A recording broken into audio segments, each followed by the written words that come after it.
கல்யாணம் ஃபிக்ஸ் ஆயிடுச்சா? தமிழ் மேட்ரிமோனிக்கு தேங்க்ஸ் சொல்லணும். 26 வருஷத்துக்கு முன்னாடி இதே தமிழ் மேட்ரிமோனி மூலமா தான் இவ அம்மாக்கும் கல்யாணம் பண்ணேன். கல்யாணம்னாலே தமிழ் மேட்ரிமோனி தான். ரொம்ப நேரமா வெயிட் பண்றீங்க போல. அண்ணா அடிக்காதீங்க அண்ணா. எல்லாரும் எப்படி இருக்கிறீங்க? அடிச்சிருவியா முப்பா மகனே? என்னாச்சு? ஏதாச்சும் உன்னை சொல்லணும். அதை இறுக்கி பிடிச்சி ஒரு வரலாறு எழுது. வெறும் பாட்டை மட்டும் பாடினா ஓட்டு போட்டுருவாங்கன்னா மக்களை என்னதான் நம்பி நினைச்சிருக்காங்கிறது எங்களுக்கு புரியல. இதை சீக்கிரம் முடிச்சிடுறேன். வெல்கம் டு பாலிடிக்ஸ் பேசுறாங்க.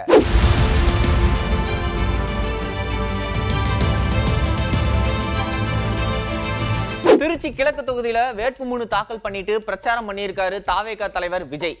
வந்த உடனே தன்னை பார்க்க வந்திருந்த தொண்டர்கள் ரசிகர்களை நலம் விசாரிச்சு ஸ்டார்ட் பண்ணியிருக்காரு. என் நெஞ்சில் குடியிருக்கும் திருச்சி பகுதி மக்கள் உங்கள் அனைவருக்கும் என்னுடைய வணக்கம். எல்லாரும் எப்படி இருக்கிறீங்க? காலையில் எல்லாரும் சாப்பிட்டீங்களா? ரொம்ப நேரமா வெயிட் பண்றீங்க போல. இந்த சீக்கிரம் முடிச்சிடுறேன். நலம் விசாரிச்சு அப்படியே கேஸ் பிரச்சனைக்கு வந்து 2 பேரும் காரணம் அப்படின்னு ஆரம்பிச்சு திமுகவை அட்டாக் பண்ணி முடிச்சிருக்காரு விஜய். கேஸ் பிரச்சனையெல்லாம் எப்படி இருக்கு? சரியாயிடுச்சா? சால்வ் ஆயிடுச்சா? கேஸ்லாம் புக் பண்ணீங்கன்னா புக் ஆகுதா? இந்த கேஸ் பிரச்சனையினால எவ்வளவு பிரச்சனைகள், எவ்வளவு டீ கடைகள் மூடிட்டாங்க, எவ்வளவு ஹோட்டல்ஸ் மூடிட்டாங்க, இதனால எவ்வளவு கஷ்டங்கள், எவ்வளவு நஷ்டங்கள்.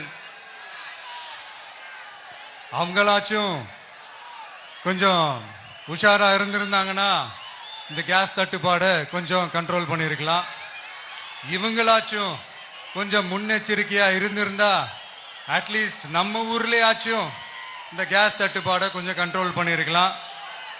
இவங்க 2 பேரும் தான் இதுக்கு காரணம். ஆனா நம்ம ஸ்டாலின் சாரை கேட்டீங்கன்னா நமக்கு அதுக்கும் சம்பந்தமே இல்லையே அப்படின்பாரு. ஆனா அவரு வீட்டுல ஏதாவது ஒரு ரைடுனா, அவரு வீட்டுல ஏதாவது ஒரு பிரச்சனைனா டெல்லிக்கு பறந்து போயிட்டு வருவாரு. இந்த கேஸ் சிலிண்டர் பிரச்சனைக்கு கொஞ்சம் டெல்லிக்கு பறந்து போயிட்டு வரலாம்ல, கொஞ்சம் பிரயோஜனமா வச்சு இருக்கும்ல. கேஸ் சிலிண்டருக்கு மானியமா 100 ரூபாய் தருவேன்னு சொன்னீங்களே, என்ன ஆச்சு? கரும்புக்கு ஆதார விலையா 4000 ரூபாய் தருவேன்னு சொன்னீங்களே, என்ன ஆச்சு? இந்த ரேஷன்ல சர்க்கரை 1 கிலோ எக்ஸ்ட்ரா தருவேன்னு சொன்னீங்களே, என்னாச்சு? ரேஷன்ல உளுந்தம்பருப்பு கொடுப்பேன்னு சொன்னீங்களே, என்னாச்சு? நானும் இது எத்தனை வாட்டி ரிப்பீட் பண்றதுன்னு எனக்கு தெரியல. நீட்டை ரத்து செய்வோம்னு சொன்னீங்களே, என்னாச்சு? சோ எதெல்லாம் அவரால் செய்ய முடியாதோ அதையெல்லாம் பொய் வாக்குறுதிகளா கொடுத்து ஏமாத்துறது தான் இவருடைய வேலையே. இப்ப அடுத்த செட் ஆஃப் இந்த பொய் வாக்குறுதிகளை ரெடி பண்ணிட்டாரு. அதனால அவரை மாதிரி நாங்க பொய் வாக்குறுதிகள்லாம் கொடுக்க மாட்டோம். மக்களுடைய தேவைகள் என்னன்னு சரியா புரிஞ்சுக்கிட்டு அதுக்கு ஏத்த மாதிரி தான் நாம செயல்படுவோம். 6 சிலிண்டர்கள் தாய்மார்களுக்கு கட்டணம் இல்லாம அன்னபூர்ணி சூப்பர் 6 திட்டம் சொன்ன மாதிரியே நிறைவேற்றுவோம். ஆந்திரா வரைக்கும் வந்துட்டோம், நான் போய் சிரஞ்சீவி பார்த்துட்டு வந்துறேன் அப்படின்னு திருமலை படத்துல சொல்லுவாரு. அது மாதிரி திருச்சி வரைக்கும் வந்துட்டோம், அந்த ஊர் அமைச்சரை விமர்சனம் பண்ணாம இருந்தா நல்லா இருக்குமா அப்படின்னு அவரையும் பண்ணிட்டு விஜய் திமுக மேல ஏற்கனவே வச்ச விமர்சனங்களுக்கு அந்த சைடு இருந்து பெருசா எந்த ரியாக்ஷனும் இல்லாததால ஒருவேளை உண்மைன்னு ஒத்துக்கிட்டாங்களோ அப்படின்னு கேள்வியும் எழுப்பியிருக்காரு தாவேகா தலைவர் விஜய். எதுக்கு இப்ப அங்க இங்க சுத்திக்கிட்டு நம்ம ஊருக்கே வருவோம், நம்ம திருச்சிக்கே வருவோம். இங்க ஒரு மந்திரி இருக்கிறாரு, நகராட்சி துறையில வேலை வாங்கி தரதா சொல்லி கோடிக்கணக்கான பணத்தை லஞ்சமா வாங்கிக்கிட்டு தகுதியானவங்களுக்கு எல்லாம் வேலை வாய்ப்பு கிடைக்காத அளவுக்கு பண்ணிருக்கிறாரு. சீமான் மட்டும் தான் பாடுவாரா? எலெக்ஷன் கேம்பெயின்ல நாங்களும் பாடுவோம் அப்படின்னு பாடி இருக்காரு தாவேகா தலைவர் விஜய்.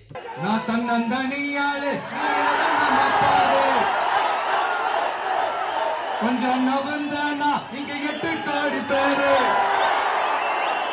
மேல போலீஸ் கேட்டு எங்க விசிறு சத்தம் கேட்டு நல்ல பங்க பாழ நீ விசிறு கடி ஓட்டு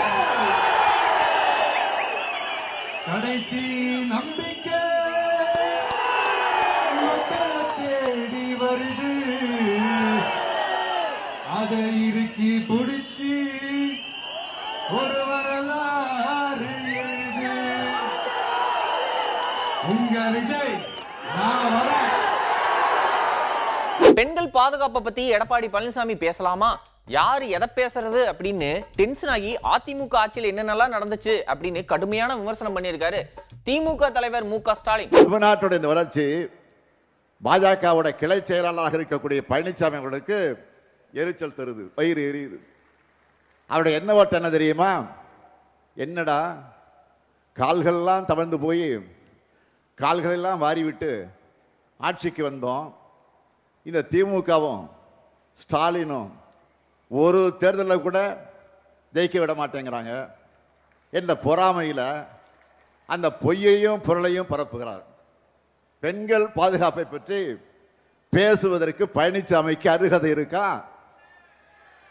திமுகவோட பொல்லாத ஆட்சிக்கு இன்றைக்கு எத்தனையோ உதாரணங்கள் இன்றைக்கு சொல்லிக்கிட்டு இருக்கிறாங்க. ஆனால் அதிமுக பொல்லாத ஆட்சிக்கு பொள்ளாட்சியே சாட்சின்னு ஒட்டுமொத்த தமிழ்நாடும் சொல்லிச்ச. அண்ணா அடிக்காதீங்க அண்ணா வலிக்குதுன்னு அப்பாவி பெண்கள் கண்ணீரோடு கதறினாங்களே, இப்பவும் நம்முடைய காதுகளில் அது ஒலிச்சுக்கிட்டு இருக்கு. அந்த கதறல் கூட பழனிசாமியோட மனசாட்சியை உழுக்கலையா? பொள்ளாச்சி வழக்கில் எப்படிப்பட்ட நாடகங்களை எல்லாம் நடத்தினார் பழனிசாமி. முதல்ல வழக்கு போடாமல் இழுத்தடிச்சார், பிறகு சம்பந்தப்பட்ட குற்றவாளிகளை தப்பிக்க விட்டார், பாதிக்கப்பட்ட பெண்களுடைய பெயர்களை பொதுவெளியிலே சொல்லி மிரட்டல் விடுத்தாங்க. ஆனால் அந்த வழக்கையும் முறையாக நடத்தி குற்றவாளிகளுக்கு ஆயுள் தண்டனை வாங்கி தந்து 85 லட்சம் ரூபாய் இழப்பீட்டையும் இன்றைக்கு வாங்கி தந்த ஆட்சி தான் திராவிட மாடல் ஆட்சி. பொள்ளாச்சி வழக்கு மட்டுமா? ஒரு பெண் எஸ்பிக்கு பாலியல் தொல்ல யார் கொடுத்தார்? டிஜிபிஏ கொடுத்திருக்கிறார். அதை பாதுகாத்தது யார்? இப்போ எதிர்க்கட்சி தலைவராக அன்றைக்கு முதலமைச்சராக இருந்த பழனிசாமி தானே. அந்த பெண் எஸ்பியை வழிமறிச்சு ஒரு டிஜிபியே மிரட்டினது பழனிசாமி ஆட்சியில் தானே. இந்த வழக்கில் கூட தண்டனை வாங்கி கொடுத்தது நம்ம ஆட்சியில் தான். இதெல்லாம் மட்டுமல்ல, பெண்களுக்கு எதிரான குற்றங்களும் அதிமுக ஆட்சிகளுக்கும் பெரிய ஹிஸ்டரியே இருக்கு. தருமபுரியில் பேருந்தில் 3 மாணவிகள் எரிக்கப்பட்டாங்களே, பெண் ஐஏஎஸ் மீது ஆசிட் வீச்சுன்னு பெண்களுக்கு எதிராக அதிமுக செஞ்சிருக்கக்கூடிய படுபாதகங்களை பெரிய லிஸ்டே போடலாம். ஆனால் பெண்களுக்கு எதிரான குற்றங்களுக்கு மரண தண்டனை கொடுக்கும் அளவுக்கு சட்டங்களை நிறைவேற்றி இருக்கக்கூடிய நம்முடைய ஆட்சி தான் திராவிட மாடல் அரசு. குற்றவாளி கூண்டுல நிக்க வேண்டியவங்க கூட்டணியா வந்து தமிழ்நாட்டு மக்களை ஏமாத்த பாக்குறாங்க அப்படின்னு லிஸ்ட் போட்டு யார் யார் என்னென்ன பண்ணாங்க அப்படின்னு என்டிஏ கூட்டணி தலைவர்களை கடுமையா விமர்சனம் பண்ணியிருக்காரு திமுக தலைவர் மு.க. ஸ்டாலின். உண்டு சேர்ந்திருக்கிறோம். ஆனா என்டிஏ கூட்டணி பாருங்க, 2016 அமித்ஷா என்ன சொன்னாரு? அதிமுக அமைச்சரவை தான் ஊழல்வாதிகள் நிறைந்த அமைச்சரவைன்னு சொன்னார். ஆனா அந்த ஊழல் கூட்டம் மொத்தமும் இப்போ அதே அமித்ஷா கூட நிற்குது. சம்பந்திக்கு டெண்டர் கொடுத்த பழனிசாமி தொடங்கி அவர் கூட இருந்த ஒவ்வொரு அமைச்சரும் ஊழல் குற்றவாளிகள் என்பதற்கு உதாரணம் 1 2 குட்கா குற்றவாளி, உள்ளாட்சி டெண்டர் குற்றவாளி, இப்படி 1 டஜன் அதிமுக முன்னாள் அமைச்சர்களை சொல்லலாம். அவங்க மட்டுமல்ல, அவங்க கூட கூட்டணி வச்சிருக்கிறாங்களே பாருங்க நீங்க நல்லா. ஒருத்தர் தேர்தல் ஆணையத்துக்கு லஞ்சம் கொடுக்கிற வழக்கில் சிக்கினவர், இன்னொருத்தர் மருத்துவக் கல்லூரிக்கு அனுமதி கொடுக்கிறதுல மாட்டினவர். உதிரிகளை பற்றி எல்லாம் நான் சொல்லணுமா? இப்படி குற்றவாளி கூட்டணியில் இருக்க வேண்டியவங்க கூட்டணியா வந்து இன்றைக்கு தமிழ்நாட்டு மக்களை ஏமாத்த பார்க்குறாங்க. என்னை பொறுத்தவரையில 4 தொகுதியில போட்டி போடலாம். மறைந்த முதலமைச்சர் ஜெயலலிதா கூட 4 இடங்கள்ல போட்டி போட்டிருக்காரு. விஜய் 2 இடத்துல போட்டி போடுறத அதிசயமா பேசுறது வேடிக்கையா இருக்குது அப்படின்னு தாவேக நிர்வாகி செங்கோட்டையன் பேசியிருக்காரு. 4 இடங்களிலே போட்டியிடலாம். அம்மா 4 இடங்களிலே போட்டியிட்டு இருக்கிறார்கள். 1991 புரட்சித் தலைவர் அம்மா அவர்கள் பர்கூர் மற்றும் காங்கேயத்தில் போட்டியிட்டு இருக்கிறார்கள். இது ஒரு அதிசயமா பேசுவது வேடிக்கையாக இருக்கிறது. ஒரு கட்சியோட தலைவர்னா ஒரு தொகுதியில நின்று ஜெயிக்கிறது தான் சாதனை, அதுதான் தலைவருக்கான அடையாளம்னு சீமான் உள்ளிட்ட இவங்கெல்லாம் பேசி யார் வேண்டுமானு என்னை கருத்தை சொல்வதற்கு நான் பதில் சொல்ல இயலாது. இது முன்னுதாரணம் இருக்கிறது என்பதை தான் உங்களிடத்தை சுட்டி காட்டியிருக்கிறேன். இருண்டவனுக்கு சொல்லுவாங்கல்ல சார், அது அரண்டவன் கண்ணுக்கு அப்படின்னு தானே ஆரம்பிக்கும். மிரண்டவனுக்கு இருண்டதெல்லாம் பேய்னுவாங்க. அதிமுக பொதுச் செயலாளர் எடப்பாடி பழனிசாமிக்கு எங்கும் பயம், எதிலும் பயம், எப்போதும் பயம் அப்படின்னு சொல்ல வந்திருக்காரு மக்கள் நல்வாழ்வுத்துறை அமைச்சர் மா சுப்பிரமணியன். ஆனா என்ன ஃப்ளோல பழமொழி மறந்துருச்சு, பட் எடுத்து கொடுத்திருக்காங்க, கரெக்டா சொல்லிட்டாரு. எடப்பாடி பழனிசாமி மருத்துவத்துறை இல்ல, ஒட்டுமொத்த தமிழக அரசின் துறைகளை எதை பாராட்டி பேசுவார். அவருக்கு அதாவது இருண்டவனுக்கு சொல்லுவாங்கல்ல அந்த மாதிரி மிரண்டவனுக்கு இருண்டதெல்லாம் பேய்னுவாங்க. அந்த மாதிரி அவருக்கு இப்போ எதை பார்த்தாலுமே கமலஹாசன் படத்தில் வர்ற மாதிரி தான் பயம் பயம் பயம் தான். அவருக்கு அந்த பயம் எல்லா இடத்திலும் தொத்தி கொண்டு இருக்கிறது. அது மருத்துவத்துறையை பார்த்தால் அவருக்கு மிகப்பெரிய அளவிலான பயம். காரணம், உலக அளவிலான விருதை பெற்றிருக்கிற துறை. ஒரு இந்தியாவில் ஒரு 2200க்கும் மேற்பட்ட விருதுகளை பெற்றிருக்கிற ஒரே துறை. தமிழ்நாட்டில் செயல்படுத்தப்படுகிற சிறப்பு திட்டங்கள் இன்றைக்கு உலக அளவில் முன்மாதிரியாக எடுத்துக் கொள்ளப்பட்டிருப்பது இது குறித்தான பயம். இப்படி ஏராளமான பயம் அவரை தொற்றி கொண்டிருக்கிற காரணத்தினால் எங்கும் பயம், எதிலும் பயம், எப்போதும் பயம். பாட்டு பாடினா ஓட்டு போட்டுருவாங்களா? நீங்க ஹீரோன்னு சொன்னா நாங்க அதை ஜீரோன்னு சொல்லுவோம், நீங்க ஹீரோயின் சொன்னா நாங்க அதை ஹெராயின் அப்படின்னு சொல்லுவோம் அப்படின்னு எதுகை மூணியா விமர்சனம் பண்ணியிருக்காரு தமிழ்நாடு பாஜக தலைவர் நயினார் நாகேந்திரன். பாடல் வெளியிட்டதுனால மட்டும் ஆட்சி அமைக்க முடியுமா? பாடல் உள்ள வரியெல்லாம் உண்மையா இருக்கணும்.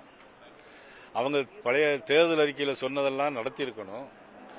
நல்ல முறையில் ஆட்சி நடத்தியிருக்கணும். சட்டம் ஒழுங்கை பாதுகாத்திருக்கணும். பெண்களுக்கு பாலியல் வன்கொடுமை இல்லாமல் இருக்கணும். தமிழகம் முழுவதும் கஞ்சா இல்லாமல் இருக்கணும். வெறும் பாட்டை மட்டும் பாடினா ஓட்டு போட்டுருவாங்கன்னா மக்களை என்னதான் நம்பி நினைச்சிருக்காங்கிறது எங்களுக்கு புரியலை. அதனால இந்த 5 ஆண்டு காலமாக மக்கள் பட்ட வேதனைக்கு ஒரு விடிவு காலம்தான் ஏப்ரல் 23ஆம் தேதி.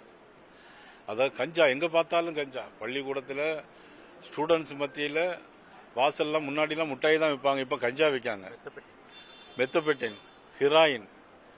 அதாவது என்னென்னா அவங்களுடைய தேர்தல் இப்போ உள்ள தேர்தல் அறிக்கை என்ன சொல்லியிருக்காங்கன்னா ஒன்றுமே சொல்லலை. ஏன்னா கடந்த கால தேர்தல் அறிக்கையும் எதுவுமே அவங்க செய்யலை. அதனால தான் அவங்க என்ன சொல்கிறாங்கன்னா அவங்க தேர்தல் அறிக்கையை ஹீரோன்னு சொல்கிறாங்க. அவங்க தேர்தல் அறிக்கை பார்த்து நாங்கள் என்ன தெரியுமா ஜீரோன்னு சொல்கிறோம். அவங்க ஹீரோயின் அப்படின்னாங்க, அது ஹெராயின் தமிழ்நாடுங்கிறத தான் நான் சொல்றேன். அதனால இந்த பாட்டு படிக்கிறது, மக்களை இனிமேல் ஏமாத்துற வேலையெல்லாம் தமிழகத்தில் நிச்சயமா எடுபடாது.